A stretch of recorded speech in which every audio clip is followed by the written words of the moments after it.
क्या हाल चाल है? बढ़िया। सब बढ़िया। आज हम मोस्ट इंपॉर्टेंट न्यूमेरिकल के वन शॉट में आपका स्वागत करते हैं।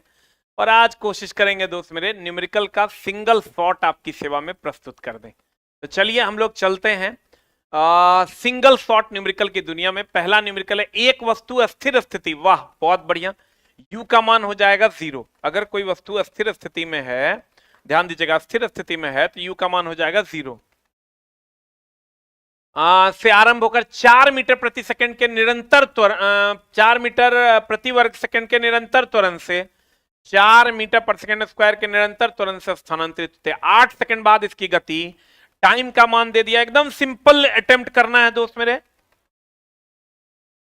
गति क्या होगा खुद से एकदम लगा लो। v बराबर u प्लस at लगा लो। u का मान 0 हो गया, a का मान 4 हो गया, t का मान 8 हो गया। 8 चौका 32 metre per second is the right answer. C. आपका विज्ञान कहाँ मिलेगा? अभी दोस्त मेरा नया एडिशन आने वाला है तो उस पर काम चल रहा है। क्योंकि एनसीईआरटी में भी बदलाव हुआ है तो बुक में भी बदलाव हो रहा है। अगला, एक क्रिकेट की गेंद ऊपर से फेंकने पर, ये लो ऊपर से, एक तो देगा क्षैतिज वाला, एक ऊपर से फेंका। ऊपर से फेंका तो यू का मान अपने मन से 0 ले लेंगे। 5 मीटर की अधिकतम ऊपर फेंकने पर, अच्छा ऊपर फेंक रहा है, ये लो ऊपर फेंक रहे हैं तो 5 मीटर की अधिकतम ऊंचाई, एस का मान हो गया 5 मीटर की अधिकतम ऊंचाई पर जाता है तो भी का मान हो गया 0। तो गेंद का प्रारंभिक वेग क्या होगा? u बराबर वॉट। जी का मान अपने मन से ले लेना 10। क्यों ले लेना है? क्योंकि सब 0 0 में है। फॉर्मूला लगा देना है, वी स्क्वायर बराबर u square minus 2gs। V square हो जाएगा 0, यू स्क्वायर निकालना है, -2 इंटू 10 इंटू एस का मान हो गया 5, 10 50 50 दूनी 100, यू का मान हो जाएगा 10 मीटर पर सेकंड। देखो तो आ रहा है क्या आंसर? एक या तो क्षैतिज में देगा या तो उदग्र में देगा, नीचे से ऊपर या ऊपर से नीचे। हमेशा ध्यान रखना, ऊपर की ओर जाएगा -g, नीचे की ओर आएगा +g। ऊपर की ओर जाएगा -g, नीचे की ओर आएगा +g।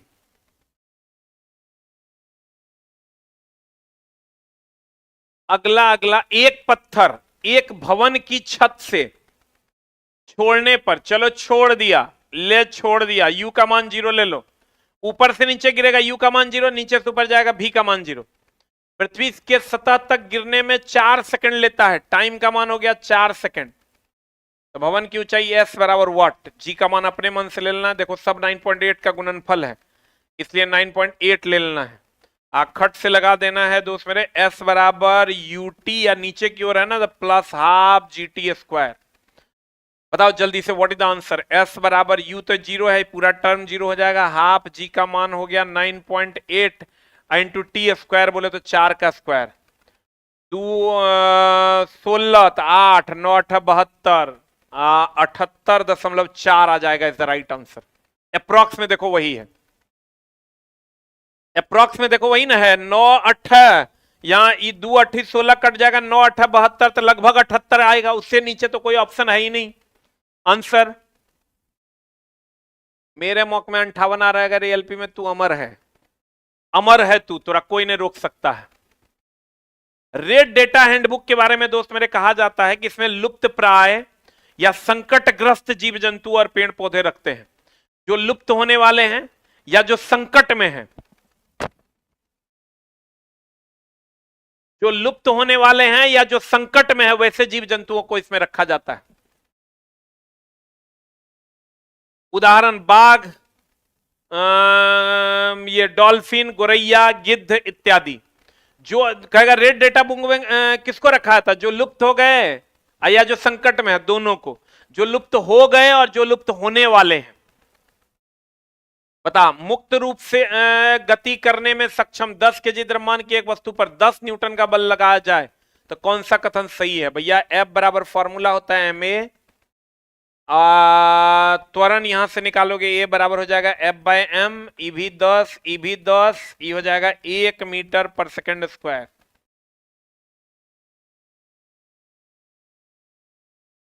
एक मीटर पर सेकंड स्क्वायर की त्वरण से गति करेगा। एकदम सिंपल, लेकिन जरा सा मिस करोगे गड़बड़ हो जाएगा। आज आपका पैर छू के अच्छा लगा सर, ऑफलाइन में ज्वाइन किए करने वाले थे हैं। बहुत बढ़िया, एकदम खूब आशीर्वाद है, खूब आगे बढ़िए आप। F बराबर एम ए बराबर F by M, 10/10 is 1 metre per second square is the right answer. देखो तो ये हो रहा है क्या आंसर? एकदम जरा सा भी गड़बड़ी नहीं करना चला। All types of numerical available है। पर्यावरण का फेफड़ा किसे कहते हैं? वन को। पर्यावरण का फेफड़ा वन को कहते हैं। वृक्ष, साग, झाड़ी में किसका तना मजबूत होता है? वृक्ष का तना सबसे मजबूत होता है। सबसे अधिक ह्यूमस वाली मृदा को क्या कहा जाता है? वर्ण में पाया जाता है सबसे अधिक ह्यूमस। ह्यूमस का मतलब होता है सड़े गले पदार्थ। ह्यूमस मतलब सड़े गले पदार्थ। हमको ये बताओ तो ह्यूमस में कौन सी गैस होती है? कौन सी गैस होती है? एक ऑप्शन है मीथेन और दूसरा ऑप्शन है ब्यूटेन, C4H10। बताओ क्या हो जाएगा? ह्यूमस में कौन सी गैस होती है?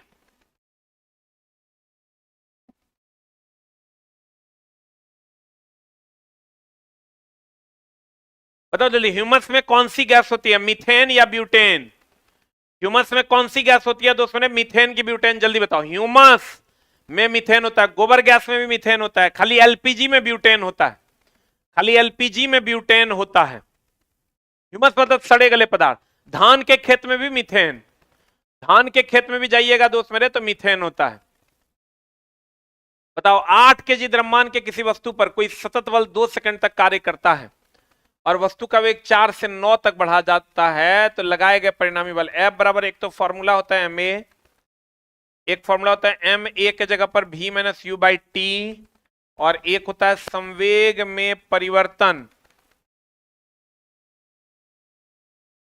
अब बट्टा समय। यहां फॉर्मूला आपका लग, जल्दी बताओ क्या आएगा आंसर? सी नंबर आ रहा है क्या? 9 में से 4 गया 5, 8 पंच 40, 2 20 newton is the right answer. आ रहा है क्या इतना?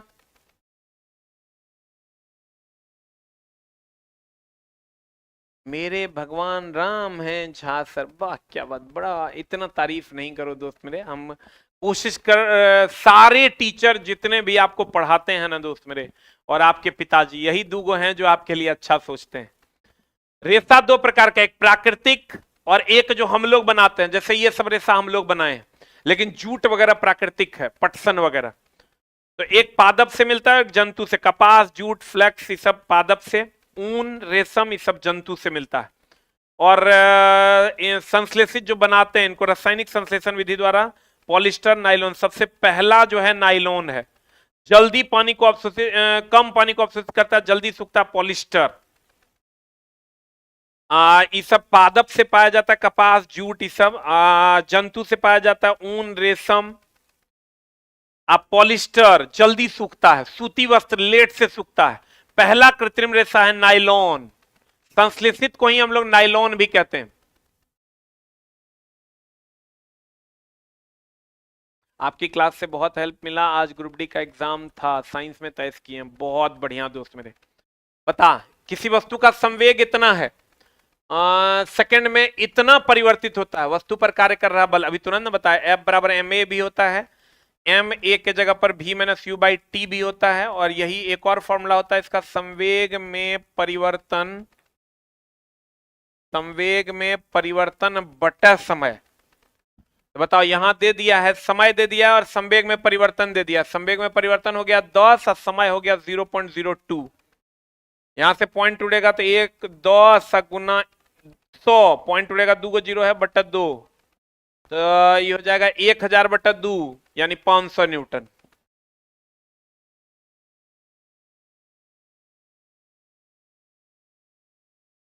संवेग में परिवर्तन बटा समय भी इसका एक फॉर्मूला होता है, क्योंकि न्यूटन का दूसरा नियम कहता है आरोपित बल संवेग में परिवर्तन की दर के समानुपाती होता है।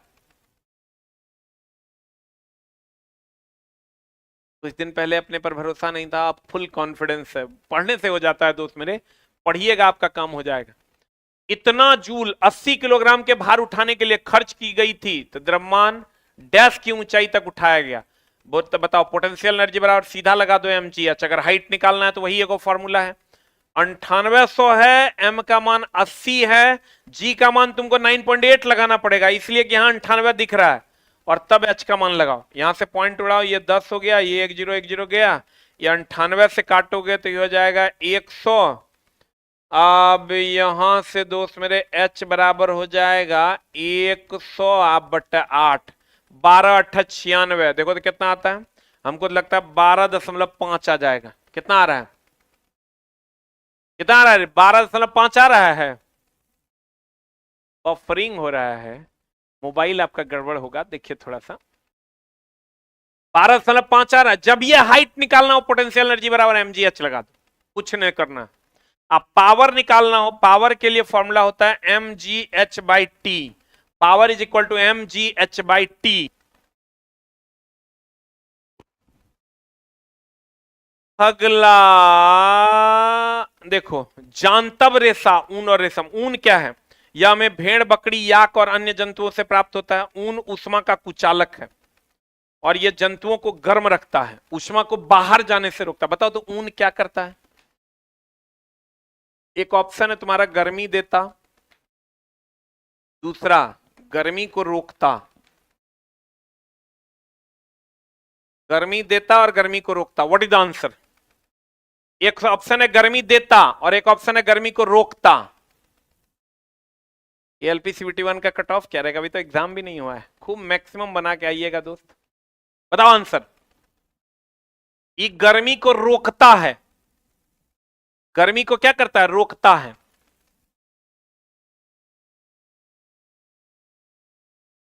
चलो चलते हैं हम लोग अगले क्वेश्चन की ओर। निम्नलिखित में से कोई कार्य नहीं किया जाता है, कह रहा है क्वेश्चन, कोई कार्य किसमें नहीं किया गया। कपिल अपने कंधे पर 10 किलोग्राम भार लेकर खड़ा है, सचिन 4 किलोमीटर चलता है, एक कूली किसी बस में किसी कार तक वजन ले जाता है, अरुण मैदान में क्रिकेट खेलता है। बताओ किसमें कार्य नहीं किया गया, ये क्वेश्चन है। बताओ जल्दी से। एक कपिल अपने कंधे पर 10 किलोग्राम भार लेकर खड़ा है, इज द राइट आंसर। यही आंसर हो जाएगा आपका। द राइट आंसर ये, क्योंकि इसमें विस्थापन का मान 0 है। W बराबर फॉर्मूला होता है दोस्त मेरे एफ कॉस थीटा, विस्थापन 0 हो जाएगा तो कार्य का मान 0 हो जाएगा। सचिन 4 किलोमीटर चल रहा है तो इसमें विस्थापन 0 नहीं है। कूली किसी बल को किसी बस से किसी कार तक वजन ले जा रहा है, तो यहां हम लोग थीटा 90 के कारण कार्य 0 लिखते हैं, लेकिन थीटा 90 हरदम कूली का रहता नहीं है, कूली ऐसे ऐसे करते रहता है। तो जब थीटा 90 और विस्थापन 0 में कोई एक चुनना हो तो विस्थापन 0 चुनना है, क्योंकि थीटा हमेशा कूली अगर बोझा लेकर जाएगा तो हरदम वो 90 डिग्री नहीं रहेगा। तो आंसर बता दो जल्दी से, क्या हो जाएगा, what is the answer. S A number is the right answer. अगला कहता है यदि किसी वस्तु का वेग, जितना इससे बाहर न्यूमेरिकल नहीं जाएगा, इतने न्यूमेरिकल पढ़ के जाना। यदि किसी वस्तु का वेग इसके शुरुआती वेग का दुगुना कर दिया जाए तो गतिज ऊर्जा में कितना गुना वृद्धि हो जाएगा। काइनेटिक एनर्जी बराबर हाफ mv²। इससे ज्यादा आप न्यूमेरिकल के बारे में नहीं हो सोचिएगा, थोड़ा बहुत एक दो चार टाइप और देख लीजिएगा, काफी है। शुरुआती वेग से 2 गुना है, इसको 2 गुना करेंगे तो 4 गुना हो जाएगा, इज द राइट आंसर। कुछ नहीं सोचना है। एक वस्तु का वेग इसके शुरुआती वेग से दुगुना हो जाए, ये दुगुना हो जाएगा तो 4 गुना हो जाएगा, कुछ नहीं सोचना। ये दुगुना होगा तो ये 2 गुना हो जाएगा। आंसर 9 नंबर का आंसर क्या हो जाएगा, कितना गुना वृद्धि हो जाएगा। यहां कह रहा है कितना गुना वृद्धि हो जाएगा, तब भी 4 गुना मारना। अब 3 गुना वाला ऑप्शन नहीं आता है, वृद्धि देता है तब भी 4 गुना आता है। कभी कभी ऑप्शन में बच्चा 3 गुना मार देता है इसको। अगला देखो क्या है, अगला कहता है 800 किलोग्राम, इतना से बढ़कर इतना हो गया। जब भी काइनेटिक एनर्जी बराबर हाफ m इस टाइप का दे दे, दो वेग half m v1² minus v2² दे दे तो कुछ नहीं करना है, हाफ m का मान हो जाएगा 800। आप v1² ले लेना है, बड़का का स्क्वायर माइनस छोटका का स्क्वायर, सॉल्व कर देना, आंसर आ जाएगा। इसको सॉल्व करोगे आ जाएगा 30,000 जूल। इसको हम लोग लिख सकते हैं 30 kilo joule, is the right answer. 800 kilogram का एक कार 5 मीटर पर सेकंड से 10 मीटर पर, जब ये वेग दो वेग दिया तब अगर ऊर्जा मांगे ना तो फॉर्मूला लगाना half m v1² minus v2²। देखो सब दिया हुआ है, आंसर आ जाएगा। देखो 30 किलो जूल आंसर आ रहा है क्या आंसर। एक हल्का और एक भारी पिंड की गतिज ऊर्जा समान है, इनका संवेग, ये हमेशा ध्यान रखिएगा। गतिज ऊर्जा समान होगा, गतिज ऊर्जा अगर समान होगा तो सीधा बात होगा, और अगर संवेग समान होगा तो उल्टा बात होगा। एक बात हम आपको बते हुए किए थे, संवेग समान तो उल्टा बात होगा, उल्टा बात होगा। तो कहते हैं बताओ हल्के और एक भारी पिंड की गतिज ऊर्जा समान है, तो गतिज ऊर्जा समान होगा तो सीधा बात होगा इनमें से किसका संवेग अधिक होगा, तो किसका संवेग अधिक होगा, तो जल्दी से बताओ भारी पिंड का। सीधा बात मतलब भारी वाले का अधिक होगा, सीधा बात का मतलब भारी वाले का अधिक होगा। देखो एक बार फिर समझाते हैं, एक हल्का और एक भारी पिंड की गति ऊर्जा समान है, गति ऊर्जा समान होगा, सीधा बात। अधिक किसका होगा, जो भारी होगा, भारी वाले का अधिक होगा, हल्के वाले का कम होगा। अगर संवेग समान रहता तो उल्टा हो जाता, अगर संवेग समान रहता दोस्त मेरे तो उल्टा हो जाता। अब देखो कह रहा है 5.6 kilojoule, 1 kilowatt hour is equal to 3.6 into 10 to the power 6 joule. अगर कह देगा 5.6 kilowatt hour is equal to, तो ये हो जाएगा 5.6 गुना 3.6 गुना 10 टू द पावर 6 जूल। अब 5 तिया 15, तो 5 तिया 15, तो देख लो 15, इस सब ये भी 14 है, ये भी 14, ये भी 14 है, तो 5 तिया 15 लगभग ये 20 के बराबर हो जाएगा, क्योंकि 0.6 ज्यादा है। देखो इसको गुना नहीं करना है, 10 टू पावर 6 है, ये 5 तिया 15 0.6 ज्यादा है, तो ये 20 के आसपास आ गया, इज द राइट आंसर। 2.4 का था, 2.4 से यहां गुना करते, ऑल टाइप्स ऑफ न्यूमेरिकल इसमें हम लगभग कवर किए हैं। कहता है क्वेश्चन, पृथ्वी किसी वस्तु का भार 200 न्यूटन है तो द्रव्यमान 20 केजी, तो गुरुत्वीय त्वरण का मान क्या होगा। कुछ नहीं करना है, W बराबर mg कर देना है, W का मान हो जाएगा 200, m का मान 20, g का मान निकालना है, ये कट गया, 2 धन 20, g का मान 10 मीटर पर सेकेंड स्क्वायर आएगा, जबकि यहाँ 9.8 भी दिया हुआ है। ये दोनों ऑप्शन सेम हो गया है, यहाँ एक जगह 9.8 मीटर पर सेकेंड स्क्वायर यहाँ प्लस में होता, एक जगह माइनस में होता। यहाँ ऑप्शन 9 होता 9.8 है, लेकिन यहाँ मारेंगे 10 मीटर पर सेकेंड स्क्वायर, क्योंकि ये वैल्यू रखने पर 10 आ रहा है, ये वैल्यू रखने पर कितना आ रहा है, 10 आ रहा है, तो 9.8 नहीं माना। बस छोटा छोटा चीज के लिए दोस्त मेरे गलती होता है। अगला क्वेश्चन देखो क्या कहता है, यदि दो वस्तुओं के बीच की दूरी सामान्य दूरी का 6 गुना अधिक है तो एफ का मान क्या हो जाएगा। एफ बराबर फॉर्मूला होता है G(m1m2 बटा आर स्क्वायर। 6 गुना अगर होगा तो ये F1 बराबर G(m1m2 बटा 6 गुना अधिक मतलब 6R का होल स्क्वायर। यहां से हो जाएगा 1/36 G(m1m2 बटा आर स्क्वायर, यानी 1/36 हो गया, मतलब 1/36 गुना हो जाएगा, is the right answer. 1/36 Guna is the right answer. Answer कितना हो जाएगा दोस्त मेरे, 1/36 गुना इज द राइट आंसर। और ये हमेशा ध्यान रखना, अगर 36 x गुना 36 है, x गुना 36 है मतलब 36 गुना बढ़ा, और अगर x बटा 36 है तो 36 गुना घटा, x गुना 36 है 36 गुना बढ़ा, x बटा 36 है 36 गुना घटा, ये ध्यान रखिएगा। यहां तो सीधे 1/36 है। एक स्रोत तरंग 0.3 सेकंड में 40 सेकंड बताए भी थे हम, तो तरंग की आवृत्ति क्या होगा। एक शिखर और एक गर्त, शिखर मतलब क्रेस्ट, और एक गर्त, एक शिखर और एक गर्त की अगर हम बात करें तो ये एक दोलन होता है, एक दोलन होता है। और आवृत्ति की अगर हम बात करें दोस्त मेरे, तो 1 सेकंड में दोलन की संख्या, 1 सेकंड में दोलन की संख्या देख लो, एक शिखर एक गर्त एक दोलन, और आवृत्ति होता है 1 सेकंड में दोलन की संख्या। 40 शिखर, शिखर और गर्त आप समझते होंगे, क्रेस्ट और ट्रफ। ये ऊपर वाला है क्रेस्ट, नीचे वाला है ट्रफ। क्रेस्ट का मतलब हो गया श्रृंग, और ट्रफ का मतलब हो गया गर्त। कहता है एक स्रोत तरंग 0.3 सेकंड में 40 शिखर और 40 गर्त बनते हैं, तो तरंग की आवृत्ति क्या हो जाएगी। 1 सेकंड में दोलनों की संख्या, 0.3 सेकंड में 40 दोलन है, क्योंकि 40 शिखर और 40 गर्त है, एक शिखर एक गर्त मतलब एक दोलन, इसलिए 1 सेकंड में 40 बट्टे 0.3 दोलन पर सेकंड। दोलन पर सेकंड को ही हर्ज कहते हैं। पॉइंट उड़ेगा 3, 133.33 हर्ज इज द राइट आंसर। बस कुछ नहीं करना है, एक शिखर एक गर्त में एक दोलन, और एक सेकंड में दोलनों की संख्या को आवृत्ति कहते हैं। तो 0.3 सेकंड में 40 शिखर, 40 गर्त में 40 दोलन, तो एक सेकंड में 40 बटे 0.3 दोलन पर सेकंड। देख लो, ईएलपी का पिछले बार का पूछा हुआ क्वेश्चन है। एक वस्तु 10 सेंटीमीटर की फोकल लंबाई वाले उत्तल लेंस, बहुत बढ़िया, उत्तल लेंस कह रहा है, एफ का मान हो जाएगा +10 सेंटीमीटर के मुख्य अक्ष पर रखा गया। यदि लेंस से वस्तु की दूरी 30 सेंटीमीटर हो तो प्रतिबिंब कितनी दूरी पर बनेगा? V बराबर वॉट,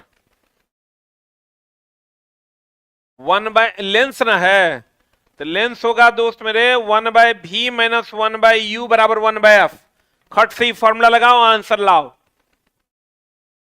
खट से ही फॉर्मूला लगाओ। 30 सेंटीमीटर की दूरी, प्रतिबिंब दूरी कितनी हो जाएगी? चूंकि लेंस है तो यहां माइनस हो जाएगा, दर्पण होता तो प्लस हो जाता। लगाओ एंड गेट द रिजल्ट।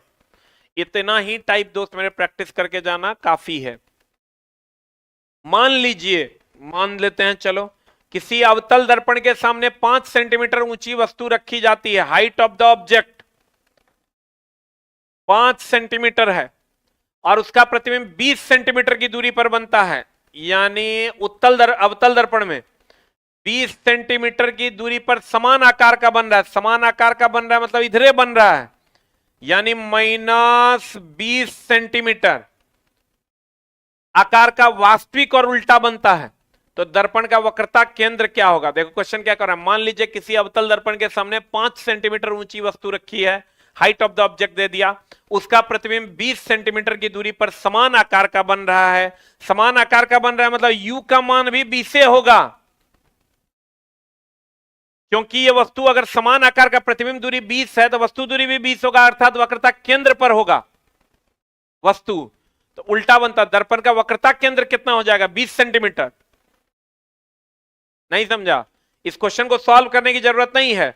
अगर प्रतिबिंब दूरी वस्तु दूरी का रहा, प्रतिबिंब दूरी समान है, दूरी पर समान आकार का, समान आकार का, तो समान आकार का तभी बनेगा जब सेंटर पे वस्तु होगा, सेंटर पे प्रतिबिंब बनेगा। जितना वस्तु दूरी उतने प्रतिबिंब दूरी। अगर प्रतिबिंब दूरी दे दिया तो उतने वस्तु दूरी होगा, वही वक्रता केंद्र, वही दर्पण का वक्रता केंद्र हो जाएगा। वही दर्पण का क्या हो जाएगा? वक्रता केंद्र हो जाएगा। अगला अगला अगला, यदि किसी,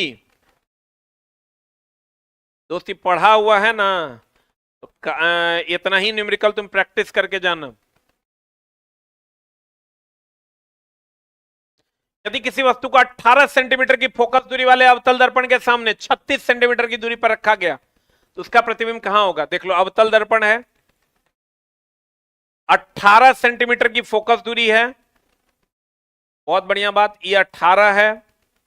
अवतल दर्पण के सामने वस्तु को 18 सेंटीमीटर फोकस दूरी वाले अवतल दर्पण के सामने 36 सेंटीमीटर पे रखा गया।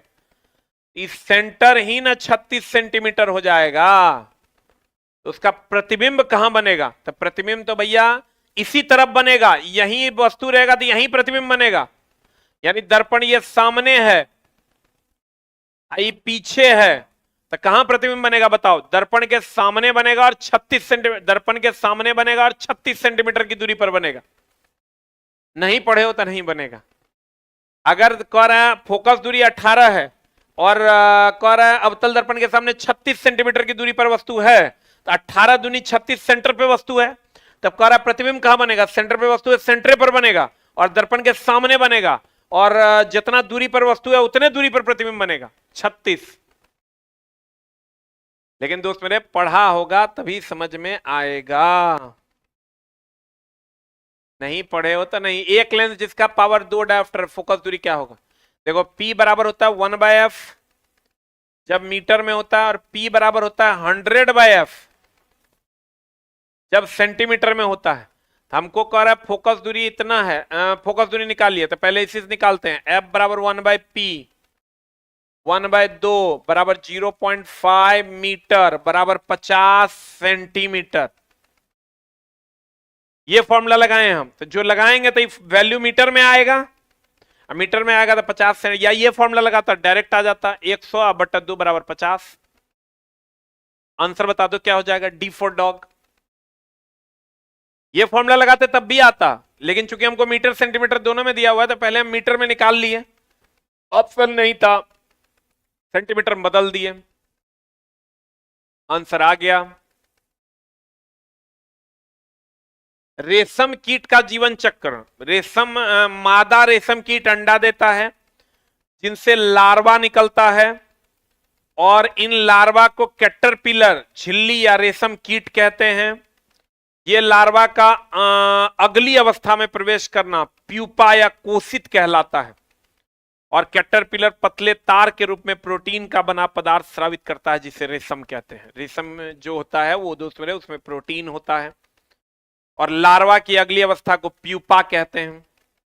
लार्वा की अगली अवस्था को क्या कहते हैं, प्यूपा कहते हैं। कोकून से मिलता है दोस्त मेरे, किससे मिलता है, कोकून से। हीरे का अपवर्तनांक इतना है, प्रकाश की तो हीरे में प्रकाश की चाल म्यू बराबर फॉर्मूला आप पढ़े होंगे C/V। म्यू दे दिया अपवर्तनांक 2.42, सी का मान 3 × 10⁸ अब बट्टा भी, ये माध्यम में प्रकाश की चाल है, आप पढ़े होंगे। तो म्यू बराबर होता है निर्वात में प्रकाश की चाल बट्टा माध्यम में प्रकाश की चाल। तो माध्यम मतलब हीरे में प्रकाश की चाल आपसे मांग रहा है, हीरे में प्रकाश की चाल मांग रहा है भैया, कुछ ना करना है। भी बराबर 3 × 10⁸ बट्टा 2.42 भागा दे दो, ये 10⁸ रहबे करेगा, एक से भागा दोगे 1 पॉइंट समथिंग आएगा। देखो क्या आ जाएगा, क्या आ जाएगा, व्हाट इज द आंसर, जो आएगा उत्तर हो जाएगा 1.24। बच्चा कर रहा है 1.24 इज द राइट आंसर। ये करोगे 242 301 मरतबे 58 580, तो 250 दूनी 500, 2 मरतबे कटेगा। हीरे में प्रकाश, ये फॉर्मूले होता है म्यू बराबर 3 × 10⁸ अब बट्टा माध्यम में प्रकाश की चाल, माध्यम में प्रकाश की चाल।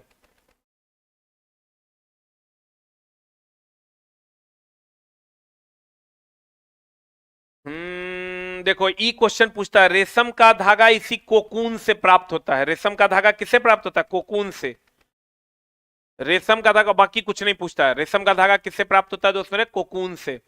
4 सेंटीमीटर ऊंची सुई, height of the object they दिया है 4 सेंटीमीटर, बहुत बढ़िया बात। 30 सेंटीमीटर फोकस दूरी वाले अवतल लेंस यानी एफ का मान दे दिया है -30 सेंटीमीटर के सामने 45 सेंटीमीटर की दूरी पर रखी गई है, यू का मान दे दिया -45 सेंटीमीटर। तो प्रतिबिंब की ऊंचाई क्या होगा, हाइट ऑफ द इमेज बराबर व्हाट, कैसे बनेगा बताओ। हाइट ऑफ द इमेज निकालना है, कुछ नहीं करना है, यू और एफ दिया हुआ है ना, यहां से भी निकाल लो। 1 लेंस है ना, 1/f इज इक्वल टू या 1/v, 1/v माइनस 1/u बराबर 1/f। यहां से इसको उधर लेके जाओ, 1/v is equal to 1/f plus 1/u, क्योंकि देखो फॉर्मूला होता है, आवर्धन अगर लगाओगे तो फॉर्मूला होता है -v/u, height of the image बट्टा हाइट ऑफ द ऑब्जेक्ट। तो हाइट ऑफ द ऑब्जेक्ट तो तुमको पता है, u भी पता है, भी पता चल जाएगा, तो हाइट ऑफ द इमेज पता चल जाएगा। यहां से आप भी निकाल लो, तो ई 1/v बराबर फॉर्मूला हो जाएगा तुम्हारा 1/f, f का मान कितना है -30 प्लस 1/-45। यहां से भी का मान निकाल लो, यहां से भी का मान निकाल के यहां पुट कर दो।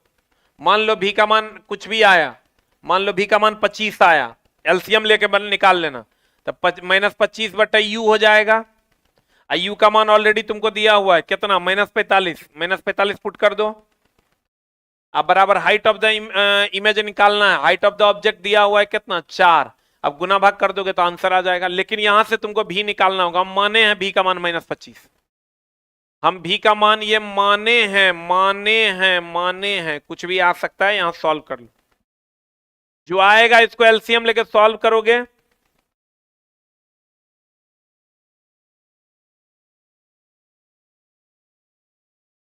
सॉल्व कर लोगे आंसर आ जाएगा।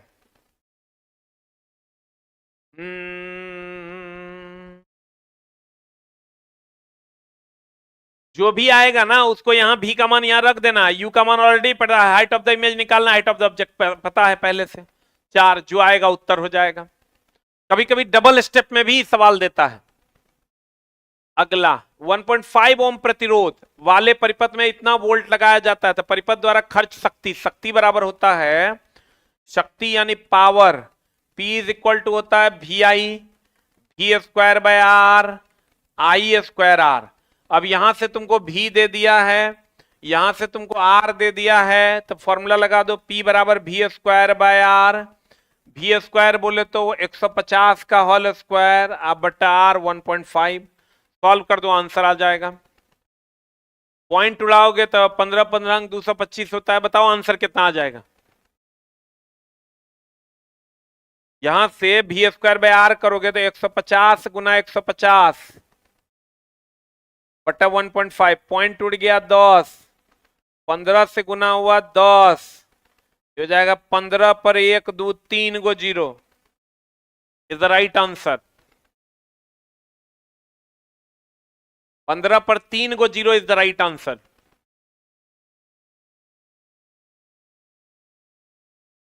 तार है क्या?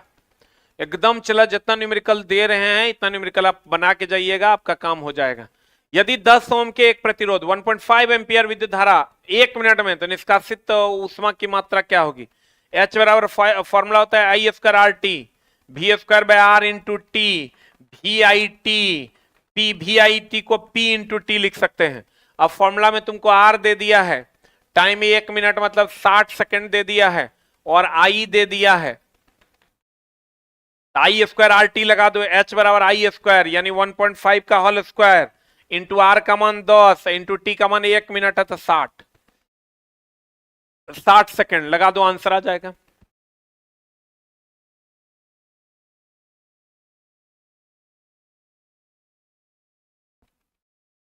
आंसर आ जाएगा। अगला अगला अगला अगला देख लो, रेशम कीट का पालन, कोकून, इसी से दोस्त मेरे तुमको रेशम मिलता है। कहां होता है? सहतूत के वृक्ष पर होता है। मादा अंडे देती है और सहतूत की पत्ती पर देती है। कहता है क्रमशः इतना इतना ओम के 2 प्रतिरोध ए और बी 3 वोल्ट की बैटरी से समानांतर क्रम में जुड़े हुए हैं। बहुत बढ़िया, जोड़ दो, ये लो जोड़ दिए। 3 वोल्ट की बैटरी के साथ समानांतर क्रम में जुड़े हुए हैं, 6 ओम और 12 ओम। 1 सेकंड में बैटरी द्वारा परिपथ को ऊर्जा कितनी मिली? तो पहले रेजिस्टेंस निकाल लो, टोटल रेजिस्टेंस निकालोगे 6 गुना 12 बटा 6 प्लस 12, 12 6 18, 12 6 के 72, 72 बटा 18, 18 चौका 72, 4 ओम आ गया।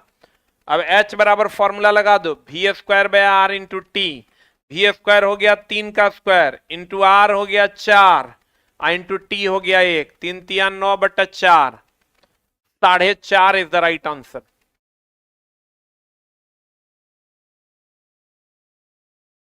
हाँ 9/4 ना है रे, तो 9/4 है 2.25, 2.25 joule is the right answer. चलो अगला अगला 200 वाट के 5 लैंप 50 पैसे किलोवाट आवर की दर से 4 सेकंड में खपत की गई ऊर्जा, तो 200 गुना 5 गुना 4 घंटा में खपत की गई, गुना बटा 1000, इतना यूनिट आ जाएगा। 1 यूनिट का दाम 50 पैसा दिया है, 10101010 गया, 2 5 10, 5 5 गया, यानी 4 यूनिट बिजली खपत हुआ। 1 यूनिट का दाम है 50 पैसा, तो 2 रुपया खर्चा होगा। 1 यूनिट का दाम 50 पैसा, 4 यूनिट खर्चा हुआ तो 2 रुपया खर्चा हुआ। Answer and the last question, किसी बिंदु पर 1 सेकंड में इतना 6.25 इंटू 18 इलेक्ट्रॉन प्रवाहित हुआ, इसका मतलब 1 एम्पियर की धारा है। ये हमेशा ध्यान रखना, 1 एम्पियर की धारा 1 सेकंड के लिए प्रवाहित हो तो वैल्यू होता है 6.25। त्याग या ग्रहण किए गए इलेक्ट्रॉन की संख्या 6.25 इंटू 10 टू द पावर 18 होता है। और ये हमेशा ध्यान रखना है n बराबर होता है आई टी बाई ई। कभी कभार i का मान 1 एम्पियर दे दे, 1 सेकंड दे दे, तब तो इतना वैल्यू आ जाएगा। लेकिन कभी कभार IA के मान बदल देता है, तो वैल्यू पुट करना होगा जो भी एम्पियर होगा। n क्या है? त्याग या ग्रहण किए गए इलेक्ट्रॉन की संख्या, त्याग या ग्रहण किए गए इलेक्ट्रॉन की संख्या, त्याग या ग्रहण किए गए इलेक्ट्रॉन की संख्या। कभी कभार ये आई बदल देता है। Thank you very much, love you all, नमस्कार। और दोस्त मेरे लगभग सारे टाइप के न्यूमेरिकल आज हमने आपको करवा दिए। Thank you very much, love you all. मिलते हैं हम लोग अगली कक्षा में। Thank you very much. और एकदम कल फिर कुछ नया चीज लेके आएंगे आपकी सेवा में, और कोशिश करेंगे कुछ बढ़िया क्लास आपको मिले जिससे आपकी मदद हो। Thank you very much.